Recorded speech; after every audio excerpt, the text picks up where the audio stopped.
Chapter 14.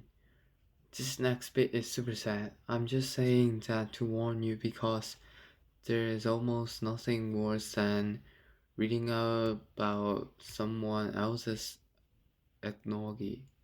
Eggnog. Dad, Mom, Gran, and were in total terror about Tammy that night as Christmas Eve tipped over into Christmas Day and all of the usual celebrations stopped. I don't think anybody slept much. By 2 a.m., more police had arrived from Hexham. By the time it was light, which was about 8 o'clock, a huge group of people had gathered in the car of the Stargazer and were being coordinated by a police inspector in uniform and a man from Northumberland National Park Mountain Rescue, who had turned up with 12 volunteers. They had all come out to help on a Christmas Day morning. There was a mountain rescue Land Rover full of equipment. The two Geoffs were there as well. The Sheva was snarling at three well-behaved mountain rescue collies in high-vis jackets. At one point, the permanent hubbub of the ballroom died down completely and there was a silence, eventually broken by the pealing of the little village church's solitary bells summoning people to celebrate Christmas morning. I thought about the vicar, Father Nick, looking out over the empty pews and wondering why nobody had turned up. In fact, I saw him later.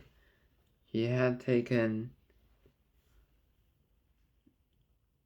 his vicar gear off and cancelled services in three other churches that he goes to just so he could join the search. The morning and the afternoon passed in a confused mashup that combined periods of hope and activity. In the mid-morning, we all spread out on the top moor and charged through the snow with whistles and torches. Iggy joined us, and Gran in her winter running gear, and Cora. In fact, I think almost everyone in the village was involved in one way or another. They were kind. They didn't intrude when Mom was crying and told me, "Don't worry, son, we will find her." The TV in the bar was turned off because virtually every channel was showing jolly Christmas stuff and nobody felt like it. The weather up on the moors had worsened overnight. It had started to snow again, and everybody knew that was not a good thing. If Tammy had somehow wandered off, then she was not well equipped for a freezing night in Northumberland Hills, even with her new puffer jacket. That, however, was not the worst of our fears. There were worse options that nobody wanted to say out loud in case saying them out loud would somehow make them come true. That afternoon, when we would normally be watching a funny film and eating sweets, I sat with mom in her bar with it Christmas decorations and switched off tree lights, which suddenly looked like the saddest, most pointless things in the world. We looked out.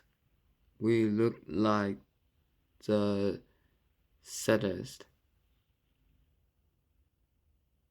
most pointless thing, most pointless thing in the world.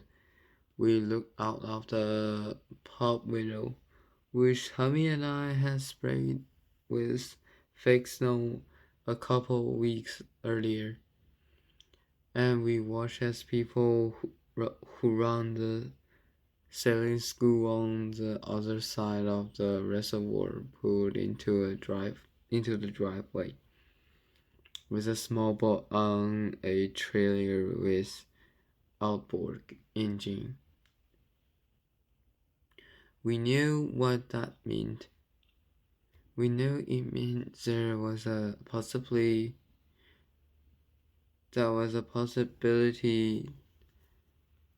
that Tammy had entered the water and not come out again, drowned. In other words, nobody need nobody needed to say anything. But when Mom collapsed in sobs, I did too. While Granny sat beside us and stared straight ahead, shaking her head sadly. Says shepherds hunts up on the moors. You know, said Granny eventually. They're a bit further from where we searched. Perhaps Tommy, the naturalist boys, have been up there already on their quad bikes, said Mom fleetly. I thought the most likely thing, but I could hardly bear to imagine it, was that Tommy had been kidnapped. But why? I could not work it out. And I don't think Mom could either. Hours passed. The mountain rescue team returned.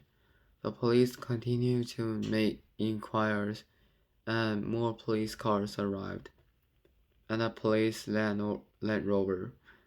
An ambulance turned up in case they found Tammy and she needed treatment.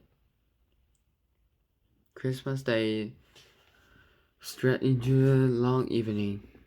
Dad come back with some people from mountain rescue and pour them all another and another. When it got late, people drifted back to their houses and their elderly relatives and their reunion Christmas dinners and their little children who had not been told what had happened so as not to spoil the day. And that they sort of stumbled into the next day. I found myself playing a part of in a drama that I had seen it acted before on TV. Only this time it was real. The pub has returned to an HQ. There were comeback Tommy posters printed and put up everywhere, from Curacao to Newcastle. Ted from the B&B. Wo's brother was a printer in Hexham. Got a load of t-shirts made, amazingly fast, with Tommy's face on them, and people wore people wore them over their thick fleeces. When he held a wiggle, wiggle outside the church, tea lights spelled out Tommy on the ground, and people bought flowers and cuddly toys. The older kids from the school taxi bus started singing Tommy's favorite Christmas song, an oldie by a singer called Felina, who died, who died who died years ago. It's supposed to be a funny song that goes like that. Father nicked the drawing, but it sounded completely wrong, even with all the silly actions that go with it. I couldn't sing along with them because I was too sad to playing a happy song.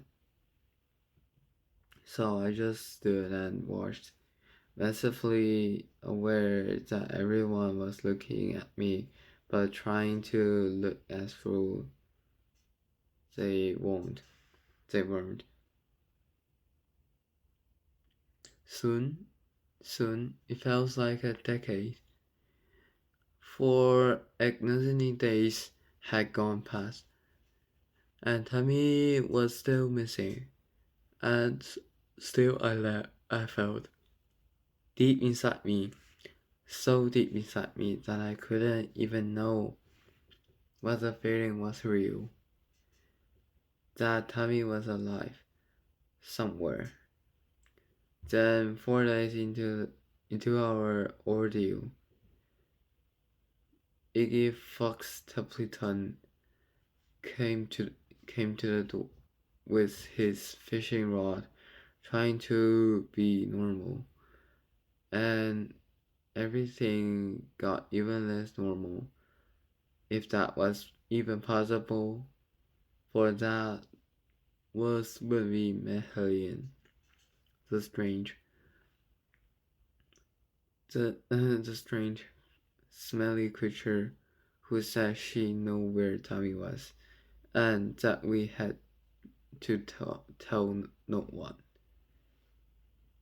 I wasn't at all sure what to do, and I'm not sure you would have been either.